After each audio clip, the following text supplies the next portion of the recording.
musanyusa in fact siri muyimbi ndi musanyusa nsanyusa busanyusa okuyimba nyizo kuba simanyi nnyo kuyimba okuyimba sikwe kuno ababaka obulobozi nze siri mukaabi ndi musajja musanyusa. Okay. Yeah. Repite bakuzaala wakoze.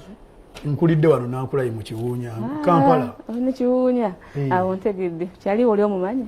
Bonna mbamanyi aba mu Kiwunya solonga azobeera mu Kiwunya. Okay. Obulambo mu Kiwunya buli butya obulamu? Bunyuma ate buyigiriza.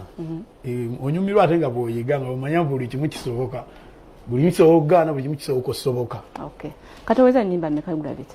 Sibala ennyimba nina nnyingi nkuyanja. Kuyanja. Kayimba kikojjuka kugamba nika nakayimba kandita kusinga.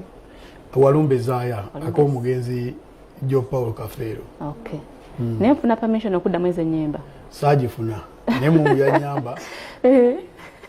Kekandeeta munnanga kayimba ki kabiliyoneya swaga kasagwe koyogedde wina nali muka nagenda okuba wina already namalayo dda. Okay.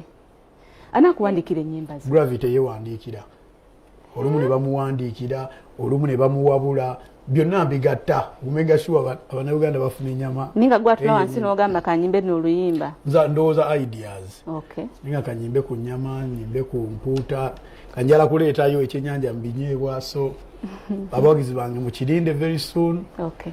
A fishing kale soko kusomere enamba feyo tugetwengerera tewalina ekyennyanja kiratya mu gundi ebinyeebwa byonna byolese fish and ground nuts enyera gireeta eronki naye jandala fish and ground nuts. Okay. Soko tusomere number 4 tugetwengerera.